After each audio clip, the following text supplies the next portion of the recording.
Так, уважаемые коллеги, мы с вами сегодня собрались для того, чтобы наши уважаемые учителя транслировали свою практику на основе авторских методик. Наша трансляция называется «Авторские методики в образовании от теории к практике». Она делится на две части – оффлайн и онлайн режим. Значит, мы используем в нашей трансляции. Сегодня у нас онлайн режим, и коллеги будут выступать по своим авторским работам.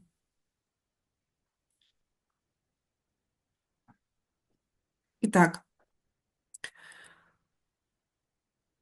мы используем сегодня платформу Zoom. Цель нашей программы – это распространение эффективных авторских методик и практик педагогов для повышения качества образования. Задача нашей программы – это ознакомление педагогического сообщества с авторскими образовательными разработками, выявление эффективных моделей обучения, способствующих развитию учащихся, формирование профессионального взаимодействия для дальнейшего обмена опытом, разработка рекомендаций по внедрению авторских методик в образовательный процесс. Вы видите сейчас на экране, у нас транслирует свой опыт 15 учителей с 3 районов. Это у нас Алмалинский, школа, Достар, частная школа, Ауэзовский, Физтех, School Алматы и Медеусский, Global Education. Выступление наших учителей онлайн. Хочу представить вам Амирову Сауле Батановну, учителя казахского языка и литературы школы Достар, Урустему Узине Киргизбаевну, это учитель казахского языка и литературы школы Global Education, Мустафину Асель Алтынкановну, это тоже учитель казахского языка и литературы Global Education. Далее, Коблаш Акнур Талгатбековна, это учитель казахского языка и литературы школы Физтех School Алматы. И Умбетову Махабат Абзаловну, учитель английского языка школы Физтех School Алматы. Первой приглашается для выступления Амирова Сауле Батановна.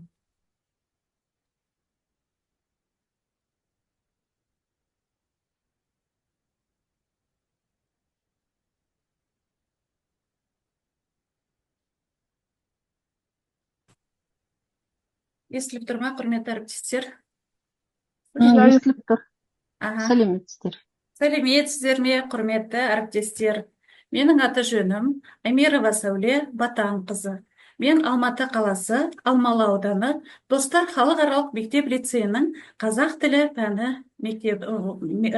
пәні мұғаліммін. Біздің мектепте оқыту орыс тілінде жүргізіледі, өзге ұлт балаларына қазақ тілін үйретудеміз.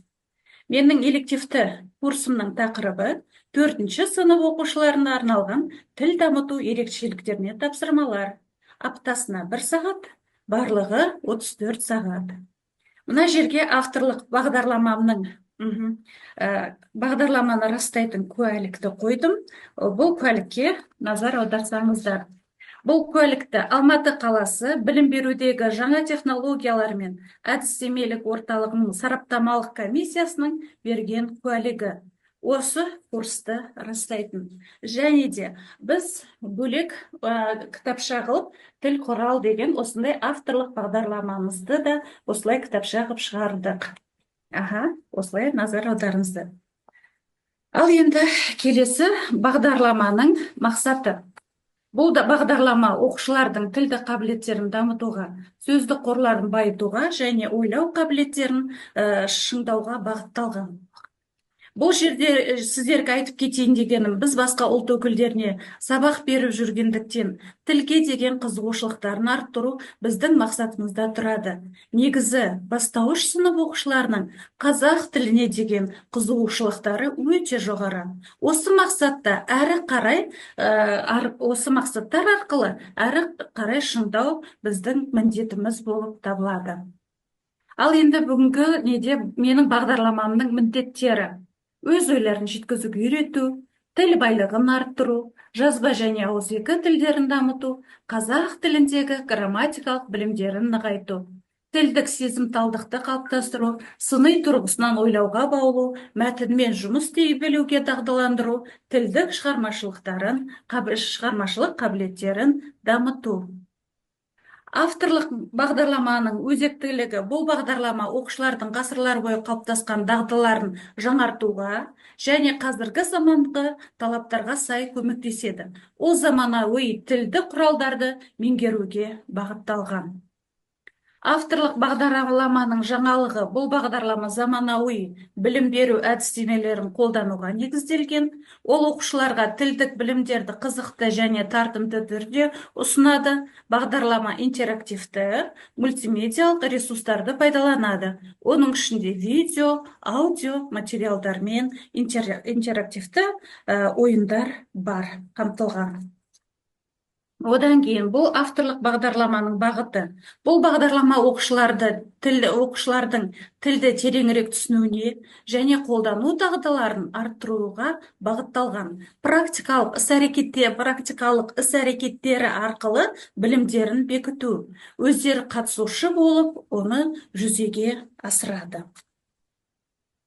Келесі бізде күтілетін нәтижелеріміз: тілдік білімдерін жетілдіруі, жазбаша және ауызша тілдік дағдыларды шыңдауы, грамматикалық білімдерін нығайтуы, сөйлеу мәдениетін жетілдіруі, тілдік шығармашылығын дамытуы, сыни тұрғыдан ойлау білуі, әртүрлі жанрдағы мәтіндермен жұмыс істей білу, ақпаратты сын көзбен бағалай білуі. Ал енді бұл жерде мен сіздерге айтайын дегенім, осы бұл қалай жүзеге асырамыз?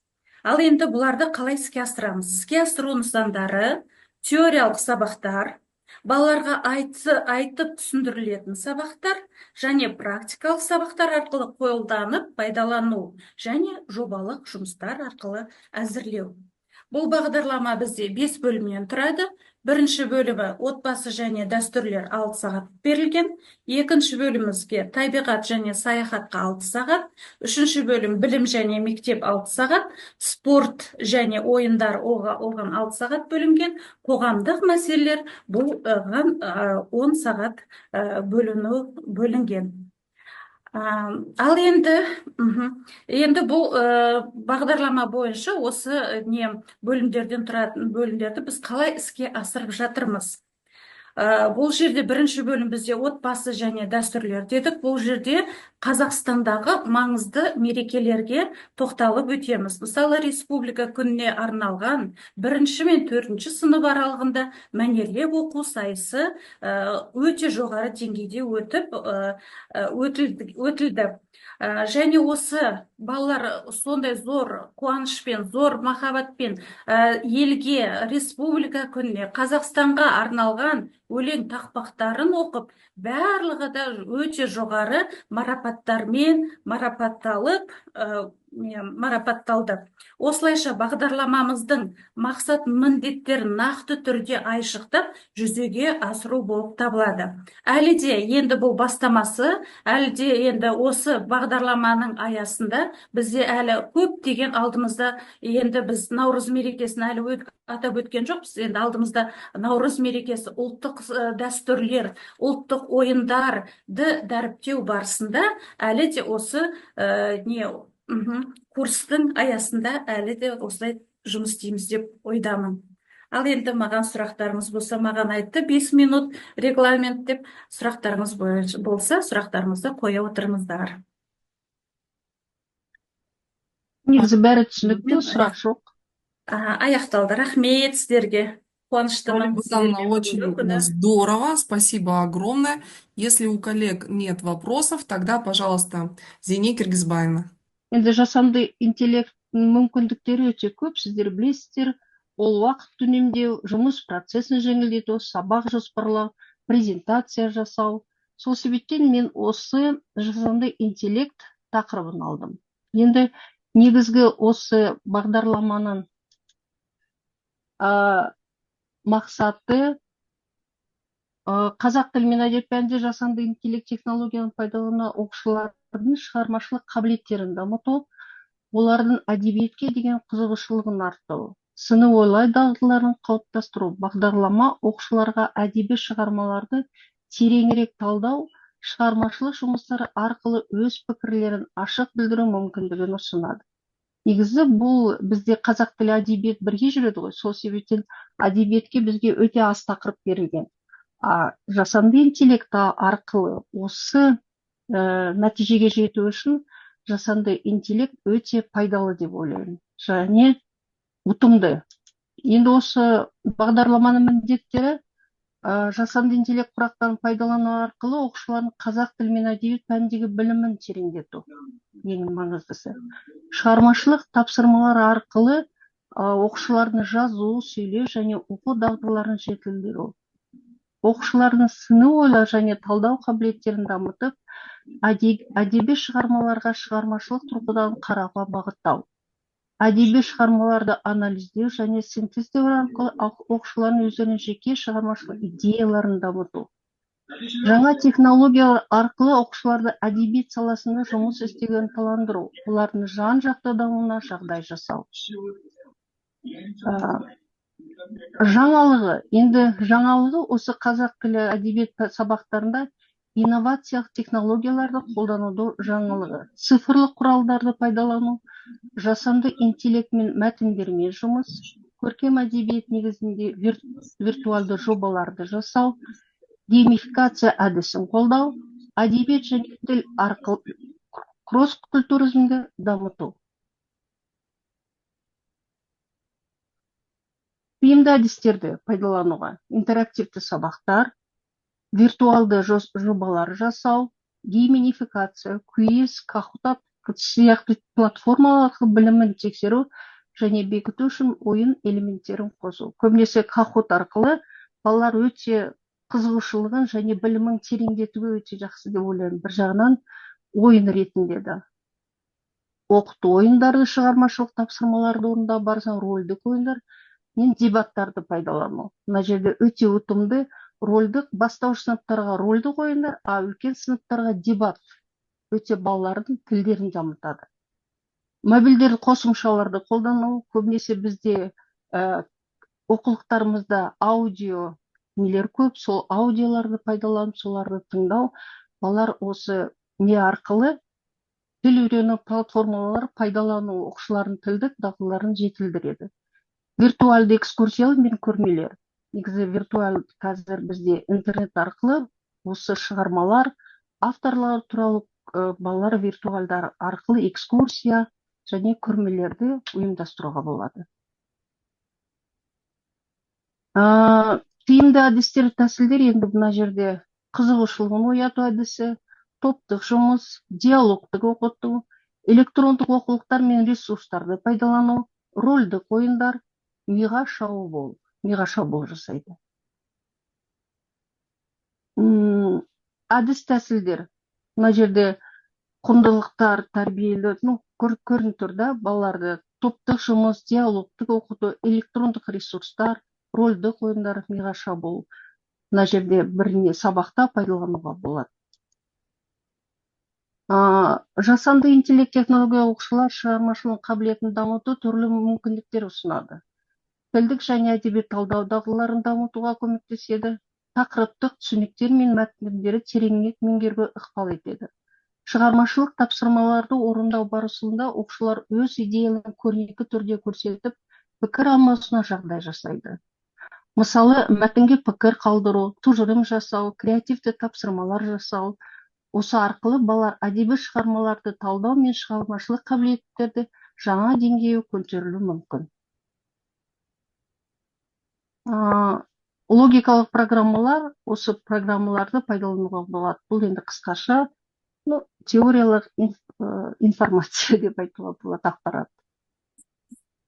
Осы менің авторлық бағдарлама, мен ойлаймын, бүкіл әріптестер қазіргі заманда осы жасанды интеллект технологиясын бәрі пайдаланады деп ойлаймын. Өте ұтымды және өте пайдалы, өте тиімді деп ойлаймын балаларға.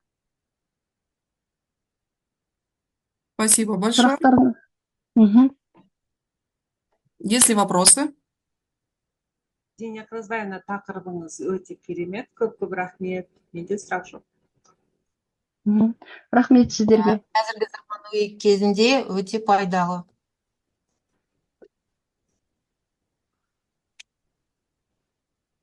Өте керемет, ұнады. Жасанды Мгм. интеллект. Күшті екен, технология, жаңа технология. Тамаша. Аға, рахмет сіздерге. Рахмет. Мгм. Так, Сұрақ хорошо. берейін ба?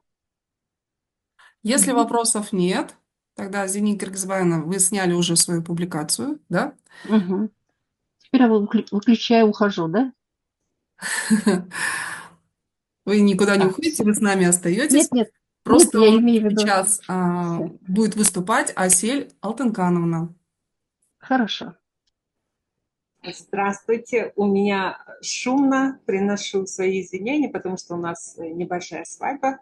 А, Пришла к нам новый член семьи, Келин, поэтому Құтты болсын. да, прошу прощения. Құтты болсын. Ой, Ораза айында келін түсіріп, өте керемет. рахмет. Оразаларыңыз ораза айты құтты болсын, құрметті әріптестер. Көп рахмет бірге болсын.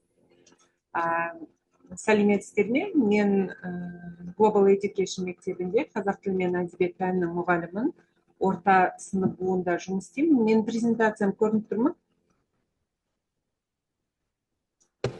Көрініп тұр, Менің көрініп. Менің бағдарламам элективті курс гимназиялық компоненттің арнайы курстарына арналған, бірақ бізде қосымша жеке меншік мектеп болғандықтан директорымыз көбінесе тілдерге және математикаға көп көңіл бөледі. Сондықтан бізде қазақ тілінен арнайы артық сағаттарымыз бар. Бұл тіл таным бағдарламасы 1 сағат, аптасына 1 сағат, сонда барлығы 34 сағатқа арналған. Курстың оқытудың мақсаттары сөйлеу әрекетінің түрлерін, яғни айтылым, жазылым қолдана отырып, балалардың білімін жетілдіру, сөйлеу мүмкіндіктерін арттыру. Курстың міндеттері мемлекеттік тілді жетік білуге арналған лексикалық және грамматикалық тақырыптарды меңгерту. Бұған арнайы тақырыптар алынды. Күтілетін нәтижелерге келсек, мұғалім үшін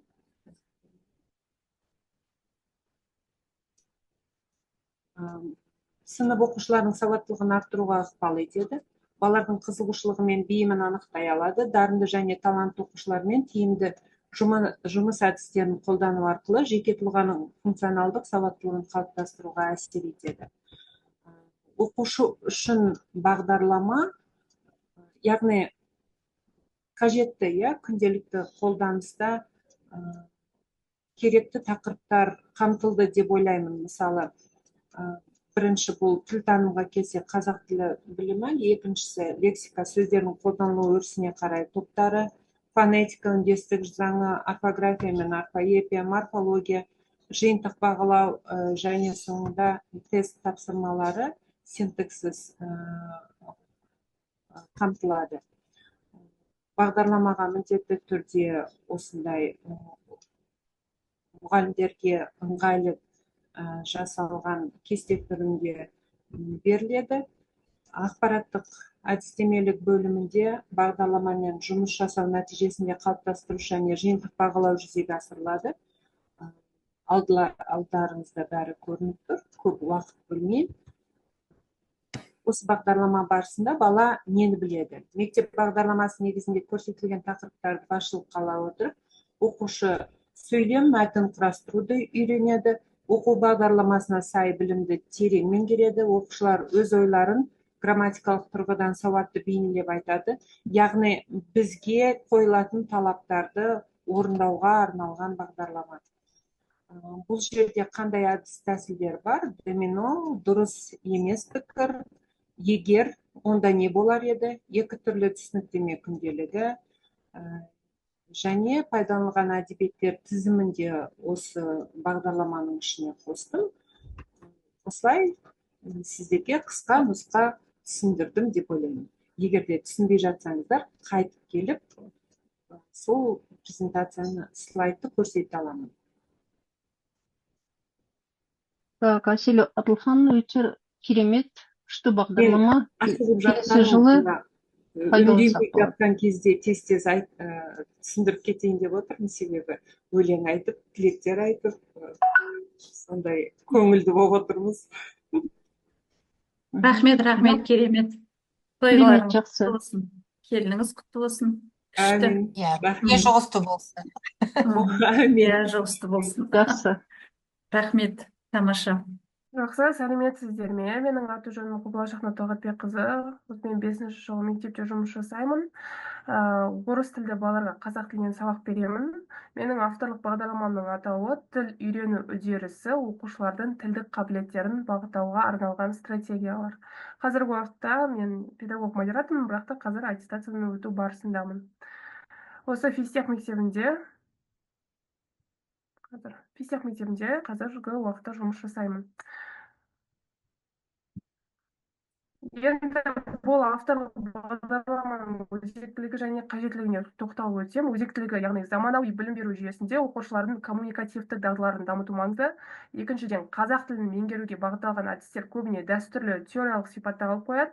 Оқушылардың еркін сөйлеу дағдыларын дамыту үшін жаңа әдістер қажет. Бұл бағдарлама оқыту процесін жандандыруға бағытталған. Қажеттілігі, яғни қазіргі оқушыларға қазақ тілін күнделікті өмірде қолдануға мүмкіндік береді, заманауи, қызықты әрі нәтижелі оқыту әдістерін енгізу. Бағдарламаның мақсаты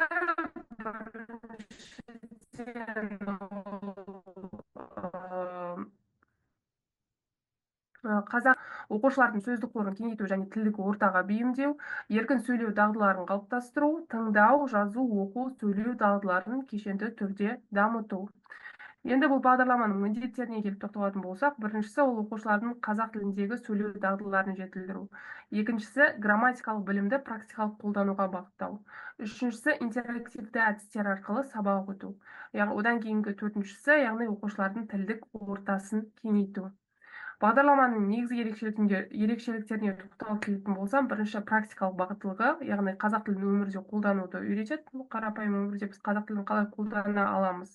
Тек қана жаттығулар жасау ғана емес, сонымен қатар қарапайым өмірде қазақ тілін қолдану. Екіншісі коммуникативтік әдістердің басымдылығы. Жаңа айтып өткендей, тек қана грамматика ғана назар аударып қана қоймай, ең бірінші сөйлеуге де назар аудару. Қызықты тапсырмалар мен ойын элементтері бар, ол оқушыларды ынталандырады. Интерактивті технологиялар, диалогтық оқыту, дебаттар және сахналық көріністер. Енді одан кейінгі тоқталып өтетін нәрсе оқыту әдістері. Қандай оқыту әдістері бұл жақта қарастырылған? Бұл ойын технологиялары, диалогтық оқыту, жобалық әдіс, рөлдік ойындар, топтық және жұптық жұмыстар, талдау және салыстыру. Оқытудың мазмұнына келетін болсақ, бұл жерде танысу, амандасу, қоштасу, алғашқы қарым-қатынас. Одан кейін екіншісі күнделікті өмірдегі диалогтар, дүкенде, дәріханада, қоғамдық орындарда сөйлеу. Үшіншісі мәдениет пен дәстүрлер, қазақ халқының салт дәстүрлерін тілдік ортада қолдану. Төртіншісі кәсіби бағыттағы тілдік дағдылар, яғни болашақ мамандыққа байланысты терминологияларды да балаларға үйрету. Бағалау критерийлері бізде үшеу, ол қалыптастырушы бағалау, жиынтық бағалау және өз-өзін бағалау. Қалыптастырушы бағалау сабақ барысында ауызша жауаптар, шағын тапсырмалар, жиынтық бағалау тест тапсырмалары, эссе жазу, жобалық жұмыстар, өзін бағалау, кері байланыс және рефлексиялық күнделік жүргізу. Енді бұл бағдарлама нәтижесінде оқушылар не істей алады? Бұл бағдарлама нәтижесі бізге оқушылар қазақ тілінде еркін сөйлей алады, өз ойын дұрыс әрі нақты жеткізе алады, түрлі тақырыптарда диалог жүргізе алады, қазақ мәдениеті мен дәстүрлерін тілдік тұрғыдан да меңгере алады. Қорытындыға келетін болсақ, бұл авторлық бағдарлама оқушылардың қазақ тілін еркін меңгеруіне көмектесетін тиімді әдістерді қамтиды, коммуникативтік дағдыларды дамытатын инновациялық тәсілдерді қолданылады, оқыту процесінде интерактивті әдістер мен ойын элементтері арқылы қызығушылық болады, қазақ тілі тек қана пән ретінде ғана емес, өмірде қолданылатын құрал екенін сезіндіру, яғни басты мақсатым болып табылады. Назарларыңызға рахмет. Рахмет, бәрі түсінікті. Менің бір Қарапайым. сұрағым бар. Диалог оққа бітеді ғой, сондықтан диалог тік оқыту болмай ма? Диалог тер емес пе? Диалогтік оқыту деп ойлаймын. Мүмкін мен қате жіберген шығармын. сол сәтті сұрай салыңызшы анықтап. Өйткені бұл педагогтер деп айтады, иә? Осы жөнінде өте көп мәселелер бар ғой, қиындықтар. Яғни біреуі диалогтық дейді, біреуі диалогтік дейді, бірақ қайсы дұрыс екенін анықтап алғанымыз өзімізге жақсы. Өзіме жазып қойдым, міндетті түрде қазір қарастырамын. Рахмет. Коллеги, есть вопросы по программе? Жоқ, сұрақ жоқ, бәрі түсінікті. Көп рахмет. Онда келесіге көшейік. Следующий участник – это Умбетова Махаббат. Пожалуйста, ваш... Да, есть. Только я не могу демонстрацию включить. У меня Да, запрос конечно. написан. Отправить запрос написано. Акнур Талгатбековна, дайте разрешение на Да, я демонстрацию. разрешение взяла. Ага, все, теперь есть. Сейчас, одну минуту.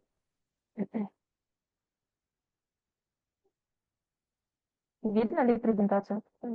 Да, видно. Көрініп тұр. Видно. Ага, сейчас. Ой.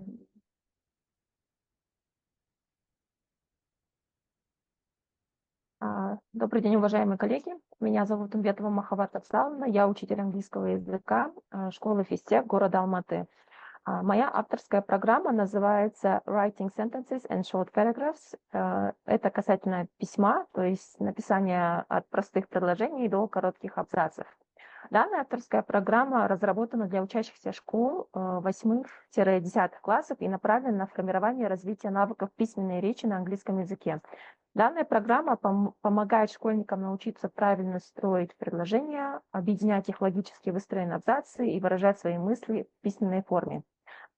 Так же, как и у всех, да, обязательно должна быть, и существует нормативная часть, это календарно-тематический план, который состоит из 34 тем, 1 час в неделю, всего 34.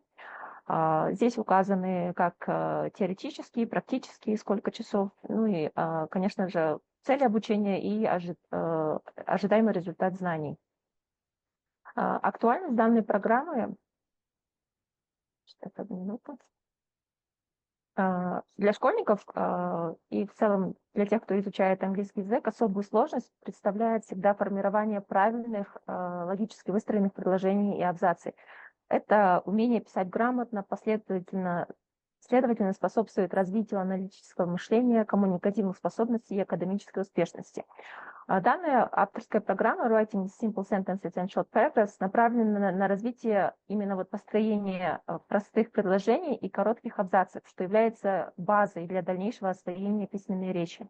Программа помогает учащимся уверенно формулировать мысли, логично структурировать текст и соблюдать грамматические нормы английского языка. Что касательно методологической части, это, конечно же, развитие грамматической точности, изучение структуры предложений, правил пунктуации, орфографии, формирование логики изложения, это обучение построению связных и последовательных абзаций и постепенное усложнение заданий, то есть от простых и к более сложным, это к созданию кратких текстов. Новизна программы является, это, конечно же, геймификация, использование игровых элементов для повышения мотивации, пошаговое освоение письма от словосочетаний, как ранее говорила, от простых к сложным предложениями и абзацам, и анализ текста, изучение примеров на хорошо структурированных текстах. Цели и задачи данной программы, целью является это развитие навыков грамотного письма на английском языке путем формирования умения строить простые предложения, короткие абзацы. Задачи – это обучить структуре предложений и их типам, развить навыки логического и последовательного письма и также обучить правилам пунктуации и орфографии. Какие ожидаемые результаты от данной программы? То есть первое, конечно же, грамотное построение предложений. То есть они могут грамотно строить как простые, так и сложно сочиненные предложения, логически связывать абзацы и соблюдение правил, соблюдать пунктуацию и грамматику письменной речи. Какое оценивать достижение учащихся? Как я и ранее говорила, это грамматическая точность, правильное использование языковых конструкций. Второе – это связность текста, логичность построения предложений абзаций. Третье – это пунктуация и орфография. И четвертое – креативность, умение выражать идеи четко и интересно. В заключение я могу сказать, что данная программа представляет собой комплексный учебный ресурс, направленный на формирование и совершенствование языков, навыков письменной речи на английском языке. В ходе программы учащиеся освоили этапы составления простых предложений до написания коротких, содержательных и структурно правильных абзацев. Программа способствовала развитию письменных навыков учащихся, которая стимулировала их креативное мышление и повышала уверенность в использовании языка. В результате программы учащиеся научились свободно, четко, логично выражать свои мысли в письменной форме. У меня на этом все. Если у вас есть вопросы. А скажите, это для какого класса? С 8 по 10. Ну, 11 тоже могут подойти. Ну и в целом для всех желающих, кто хотел бы изучить английский. Потому что у нас часто встречаются проблемы с письмом. Написание эссе, там, писем и так далее. Хорошо, спасибо. Да, спасибо. Очень интересная программа. Спасибо большое, коллеги. Если нет вопросов, то наша конференция подошла к концу. Да, Спасибо ну я всем за хочу внимание. пожелать всем авторам этих разработок, чтобы эти авторские ваши разработки работали. Уже со следующего учебного года вы свои эти авторские разработки, свое новаторство можете включать уже в свои повседневные уроки, а также обратиться к администрации с просьбой включить вашу программу в качестве факультативной в рабочие учебные планы. И тогда у вас будет, так скажем, возможность на практике доказать, ну, так скажем, актуальность вашей работы, и что эта авторская программа ваша действительно хорошая и рабочая. Спасибо всем большое, всех были замечательные. Вам спасибо. Спасибо большое. Вам спасибо за организацию. Ирине Александровне огромное спасибо за то, что она Да, Ирина взялась за Александровна. такое, что организовала данную конференцию. Вообще, все те, кто сегодня выступал и вообще в этом году выступает, вам надо отдать должное. Вы впервые в таком формате выступаете, так скажем, первопроходцы, когда требуют именно такую трансляцию опыта. Поэтому на вашем опыте учимся мы. Спасибо. И Ирине Александровне еще раз огромное спасибо. Ирина Александровна, Спасибо было большое. очень приятно с Спасибо. вами опять встретиться. Давайте на связи будем. Хорошо, спасибо. Мгм. Очень было приятно. Спасибо большое. Рахмет барлықтарыңызға. Арда Кобжасаровна, вас тоже рада видеть и слышать.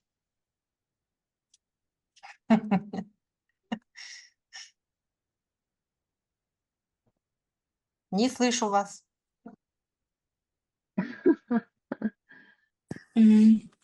Очень рада видеть вас с праздником. Очень продуктивная конференция прошла, поэтому очень О, делала заметки. знакомые лица. Да-да.